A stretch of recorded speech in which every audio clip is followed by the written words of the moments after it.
Hello दोस्तों। आज इस वीडियो में हम लोग कंप्यूटर सिस्टम ऑर्गेनाइजेशन के बारे में बात करने वाले हैं। पिछली वीडियो में हमने बहुत ही आसानी से कीबोर्ड, माउस, स्क्रीन सेटिंग, इन सारी चीज़ों के बारे में डिस्कस कर लिया था। आज हम इस वीडियो में आपको computer system organisation like memory क्या होती है, सीपीयू क्या होता है, ब्लूरेज डिस्क क्या होते हैं, इनपुट एंड आउटपुट्स क्या होते हैं, मदरबोर्ड को कैसे देखते हैं, मदरबोर्ड देखने में कैसा लगता है, हमारा इंटरनल व्यू कंप्यूटर का कैसा होता है, इन सारी चीज़ों के बारे में डिस्कस करने वाले बहुत ही आसानी से। इस वीडियो में बहुत ही मजा आने वाला, बहुत ही अट्रैक्टिव होने वाला है आप लोगों के लिए। एक फंडामेंटल, अगर कभी आप ट्रिपल सी की तैयारी करने जाते हैं या कोई भी आप पेपर में बैठते हैं या इंटरव्यू देने जाते हैं तो कंप्यूटर में आपसे मोस्टली दोस्तों मेमोरीज के बारे में पूछा जाता है, इंटरनल व्यू के बारे में पूछा जाता है, ब्लू रेज डिस्क के बारे में पूछा जाता है, इनपुट आउटपुट डिवाइस क्या होता है, इन्हीं सब चीजों के बारे में आपसे पूछा जाता है। तो आज दोस्तों हम आप लोगों से इन्हीं सब चीजों के बारे में डिस्कस करने वाले, ब्रीफली डिस्कस करेंगे। बहुत ही मजा आने वाला है इस वीडियो में, तो वीडियो को थोड़ा भी मिस मत करेगा, स्किप नहीं करेगा। आइए दोस्तों वीडियो को स्टार्ट करते हैं और आपको मैं बताना चाहता हूँ कंप्यूटर सिस्टम ऑर्गेनाइजेशन में क्या क्या होता है। तो मैं अमन सिंह दोस्तों अब आपको वीडियो को स्टार्ट करता हूँ और आपको अच्छे से इसके बारे में समझाना चाहता हूँ। तो दोस्तों पहले तो मैं आपको नॉर्मली अब यहाँ से हम लोग स्टार्ट करते हैं। आप देख सकते हैं हमारे डेस्कटॉप पे दिख रहा होगा कंप्यूटर सिस्टम ऑर्गेनाइजेशन। आइए दोस्तों आगे बढ़ते हैं। यहाँ पे सबसे पहले कंप्यूटर क्या होता है इसके बारे में हमने आपको बहुत ही ब्रीफली में समझा चुका है पिछली वीडियो में। अगर आप नए व्यूअर हैं, अगर आप पहली बार हमारे चैनल पे आए हैं तो आपका बहुत ही स्वागत है। अगर हमारे कंप्यूटर के बारे में नहीं जानते, नहीं देखे हैं, तो पिछली वीडियो में जाके हमने डिस्क्रिप्शन में लिंक भी दिया है, उस वीडियो पे जाइए और व्हाट इज कंप्यूटर, कंप्यूटर क्या होता है ब्रीफली में हमने डिस्कस किया बहुत ही आसानी से। वहां से जाके आप देख सकते हैं और समझ सकते हैं। आगे की बात करें तो दोस्तों ब्लॉक डायग्राम ऑफ कंप्यूटर बहुत ही ज्यादा इंपॉर्टेंट है। बहुत सारे जगह, जैसे अगर आप कभी पेपर देने जाते हैं, किस चीज की तैयारी कर रहे हैं, D C ADC triple C, तो वहां पे आपसे कंप्यूटर के ब्लॉक डायग्राम के बारे में पूछा जाता है। तो यहाँ पे दोस्तों आप देख सकते हैं ब्लॉक डायग्राम कितनी हम आसानी से बताए हैं। हम इसको आपको हाईलाइट करके बताना चाहते हैं। सबसे पहला होता है सेंट्रल प्रोसेसिंग यूनिट, जिसे हम शॉर्ट फॉर्म में कहते हैं सीपीयू। इसके भी बारे में हम लोग ब्रीफली डिस्कस करेंगे, अभी थोड़ा आगे इसकी वीडियो में हम डिस्कस करेंगे। उसके बाद दोस्तों हमारा एलयू आता है। एलयू का फुल फॉर्म क्या होता है गाइस, अगर आपको पता हो तो कमेंट सेक्शन में बता दीजिए, अगर नहीं पता तो मैं तो हूँ ही। एलयू का फुल फॉर्म दोस्तों होता है अर्थमेटिक लॉजिक यूनिट। क्या होता है दोस्तों, अर्थमेटिक लॉजिक यूनिट। उसके बाद आता है दोस्तों सीयू, उसके बाद आता है रजिस्टर करने के लिए, और लास्ट में आता है मेमोरी। इधर होता है इनपुट डिवाइस और आउटपुट डिवाइस। इन्हीं डायग्राम को हम लोगों को इस वीडियो में डिस्कस करना बहुत ही ब्रीफली और बहुत ही शॉर्टली। ब्रीफली बोले तो बहुत ही ज्यादा वीडियो नहीं है, शॉर्टली बोले तो बहुत ही छोटा नहीं है। एक ऐसा हमने वीडियो क्रिएट किया है जिससे आप आसानी से ये पूरा ब्लॉक डायग्राम समझ सकते हैं। विथ ज्यादा टाइम वेस्ट नहीं करते, बहुत ही कम टाइम में बहुत ही अच्छा आप परफॉर्मेंस ला सकते हैं। तो आगे बढ़ते हैं दोस्तों, अब ब्लॉक डायग्राम से आगे बढ़ते हैं।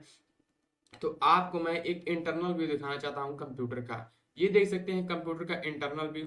डेस्कटॉप तो सभी लोग देखे होंगे, माउस सभी लोग देखे होंगे, लैपटॉप सभी लोग देखे होंगे, कीबोर्ड सभी लोग देखे होंगे। लेकिन जो कंप्यूटर है, जो हमारा सीपीयू होता है, सीपीयू का व्यू कैसा होता है, कुछ इस तरीके से होता है। जो हमारा सीपीयू होता है कुछ इस तरीके से होता है, जिसका मदरबोर्ड के पैनल पे ऐसे सारी चीजें लगी होती हैं। The part of the PC that actually see in the case. अब देख सकते हैं जो हमारा पीसी होता है, यानी कि हमारा जो सीपीयू होता है, उसका कुछ केस इस तरह दिखता है। It is officially called the motherboard but the generally called as the case.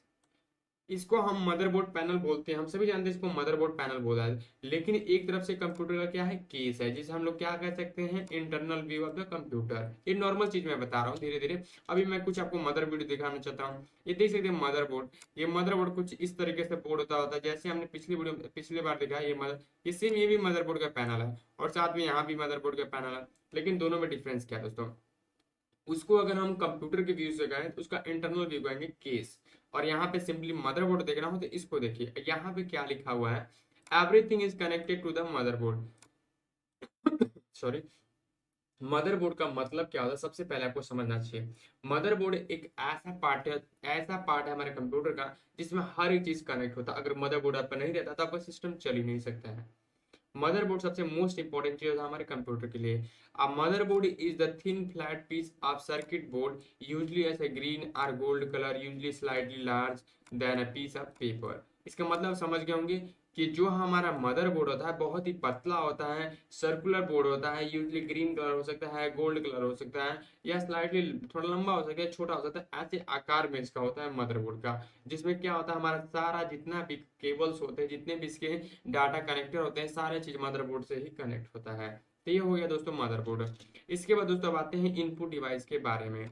Input device होता क्या है दोस्तों? बहुत ही आसान तरीका है इनपुट डिवाइस को समझने के लिए, और बहुत ही डिफिकल्ट तरीका है इनपुट और आउटपुट को कंफ्यूजन होने के लिए। इसमें कोई दो राय नहीं है दोस्तों। इनपुट और आउटपुट में हम हमेशा कंफ्यूज जाते हैं कि इनपुट क्या होता है और आउटपुट क्या होता है। सबसे पहली बात, इनपुट होता क्या है दोस्तों? इनपुट जो हम किसी को दे रहे हैं, यानी कि मैं जो एजुकेशन आप लोगों को दे रहा हूँ, मैं एक इनपुट डिवाइस हूँ। आप किसके थ्रू देख रहे हैं? मोबाइल के थ्रू देख रहे हैं, तो क्या है? एक आउटपुट डिवाइस है। यही दोनों चीज आपको इसमें समझना है कंप्यूटर की भाषा में। इनपुट डिवाइस दोस्तों सेम होता है, accept data from the outside world. इसको मैं दूसरा कलर कर लेता हूँ। क्या है? Accept data from outside world, यानी कि जो बाहरी चीज हम डाटा एक्सेप्ट करते हैं वही हमारा इनपुट डिवाइस होता है। Convert data into the computer under stable data is binary form.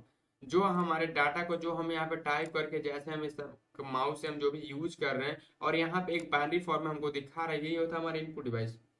Example of input device, keyboard हो गया, माउस हो गया, माइक्रोफोन हो गया, ऐसे क्या बहुत सारी चीजें हमारे इनपुट डिवाइस में आ जाती हैं। इसी को दोस्तों हम लोग कहते हैं इनपुट डिवाइस। आप लोग समझ गए होंगे।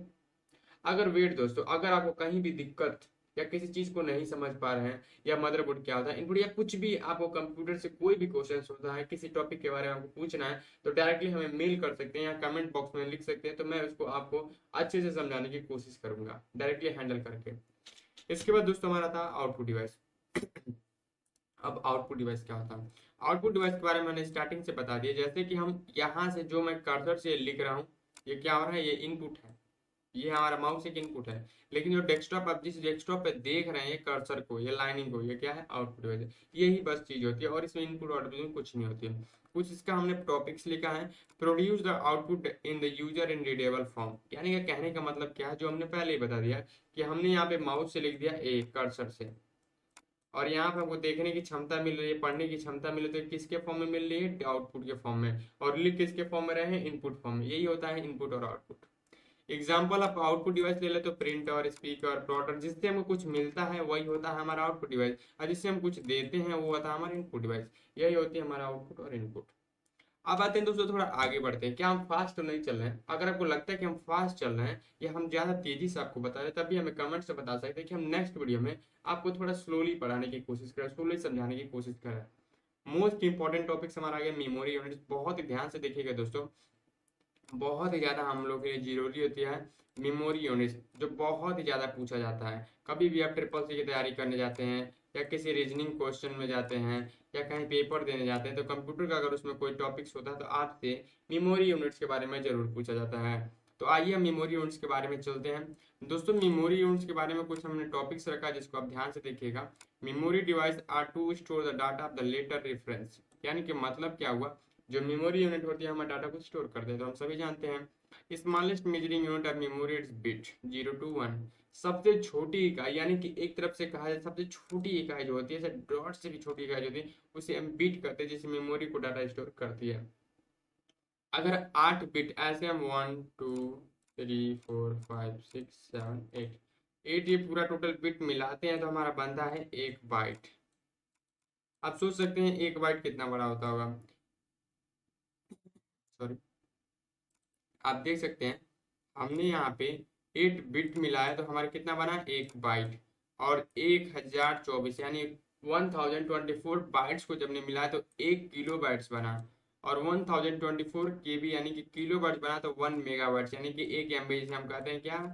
1 MB जो हमारे फोन्स में आता है, जिसे हम डाटा यूज करते हैं। MB, KB ये सब हम लोग जानते होंगे, लेकिन KB से छोटा कोई जानता होगा कि बाइट्स किसे कहते हैं, बिट्स किसे कहते हैं? तो आज ये जान लीजिए कि जो हमारा KB होता है, 1024 जो KB होता है, अगर हम 1024 बाइट मिलाए तो एक हमारा KB बनता है, यानी कि 1 किलो बाइट बनता है। और 8 बिट्स मिलाए तो 1 बाइट्स बनता है। अगर 1024 MB मिलाते हैं तो हमारा 1 GB बनता है, सभी जानते हैं। 1024 GB मिलाया जाए तो हमारे 1 टेराबाइट्स बनता है, यानी कि 1 टेराबाइट्स बनता है। और 1024 टेराबाइट्स मिलाए तो 1 पेटाबाइट्स होता है। ये होता है हमारे मेमोरी का यूनिट सारा। ये बहुत ही इंपॉर्टेंट है, इसे ध्यान से देख लीजिएगा।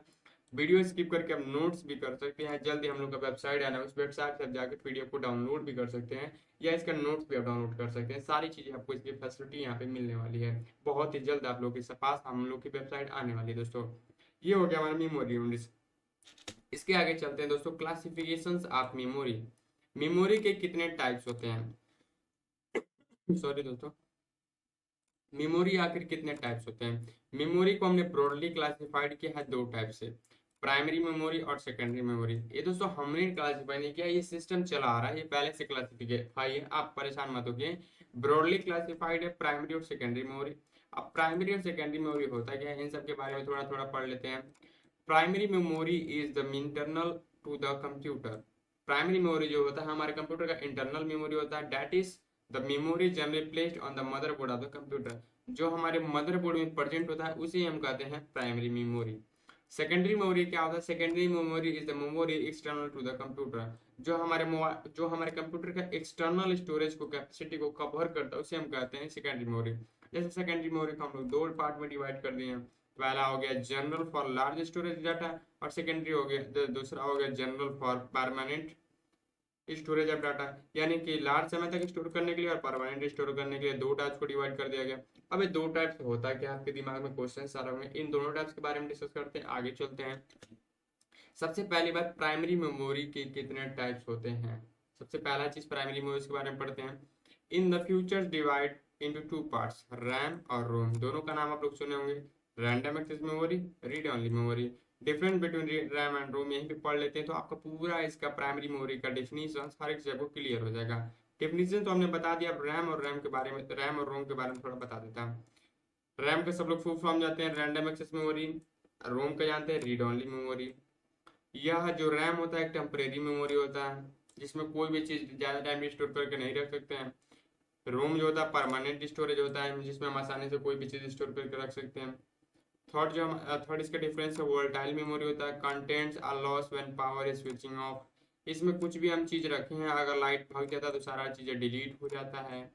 लेकिन वहीं पे रोम में हम क्या कहते हैं, नॉन वोलेटाइल मेमोरी होती है, जो contents are not erase when power switch off. अगर स्विच हमारा ऑफ हो जाता है तब भी ये डिलीट नहीं होता है। लेकिन अगर वही रैम होता है उसमें कोई भी चीज रहता है, लाइट कट जाती है तो डिलीट हो जाता है।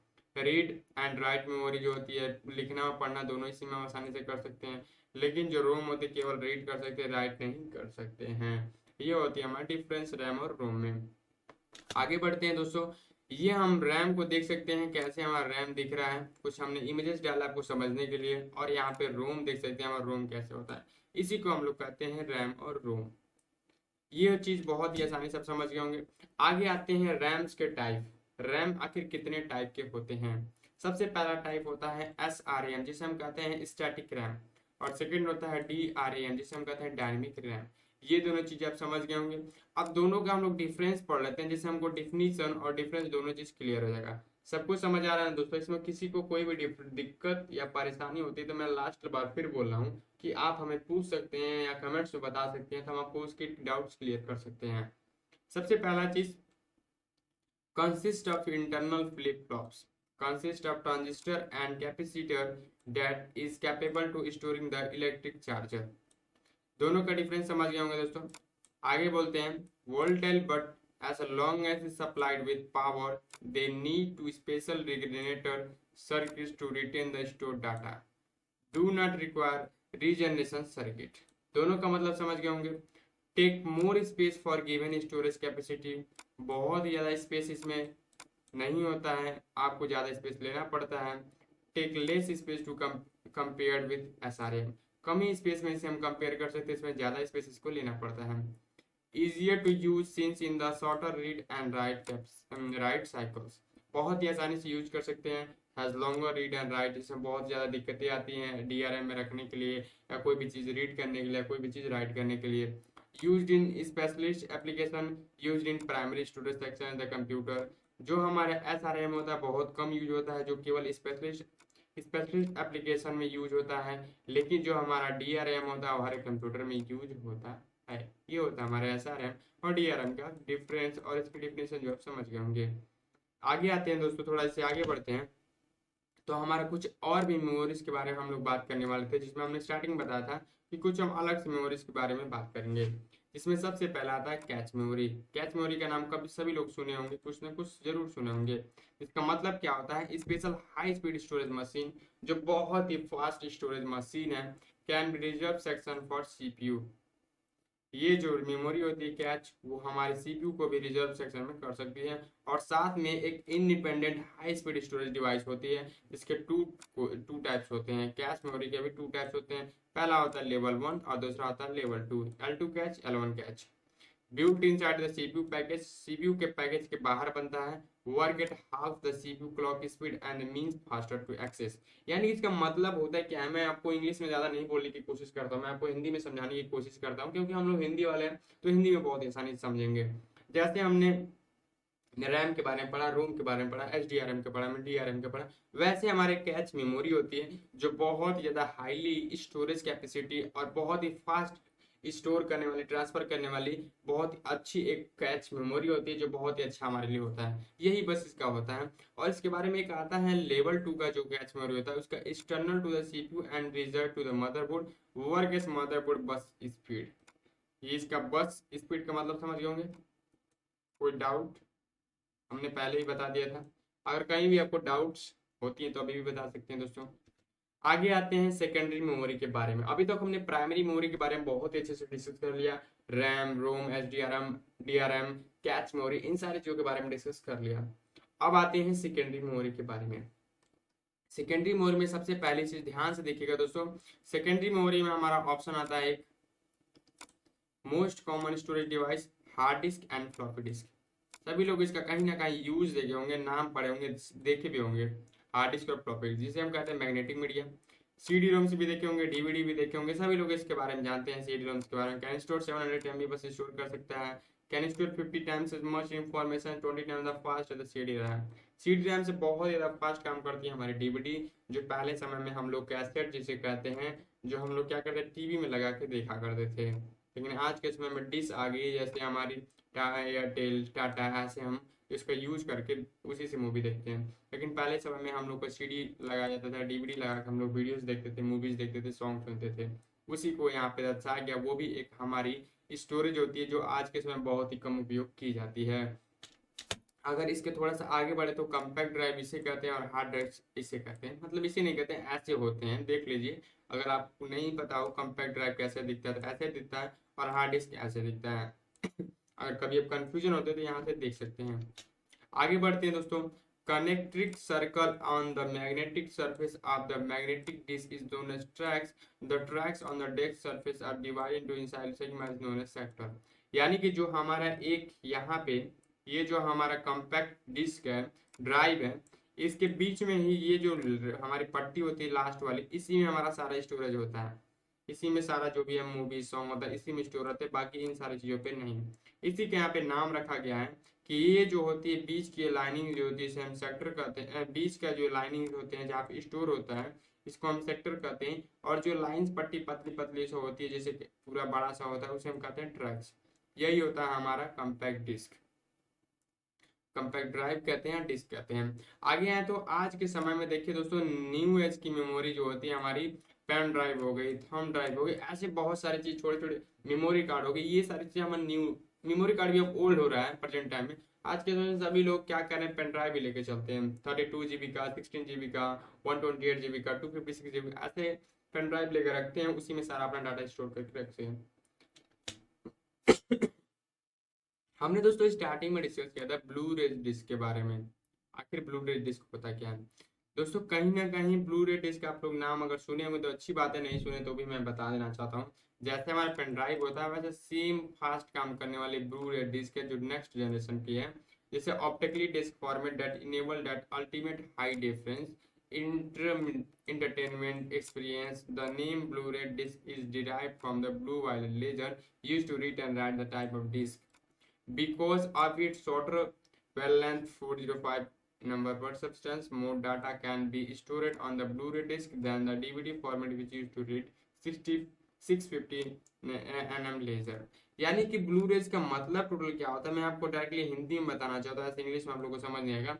ब्लू रेज डिस्क एक ऐसा मेमोरी यूनिट है जो बहुत ही फास्ट काम करती है, जो डिस्क को हमारे बहुत ही तेजी से रीड करती है, राइट भी करती है। जिसका जो ब्लू रे डिस्क जो हमारा ब्लू वेल लेजर के नाम से आया है, जो क्या करती है, शॉर्टर इसका वेव लेंथ होता है 405 nm का, और इसका रेट और इसका डीवीडी का जो होता है ब्लू, यहाँ पे देख सकते हैं, मैं आपको दिखाना चाहता हूँ, जो storage Blu ray disc then the DVD format का जो स्पीड होता है वो टोटली होता है हमारा 650 nm लेजर।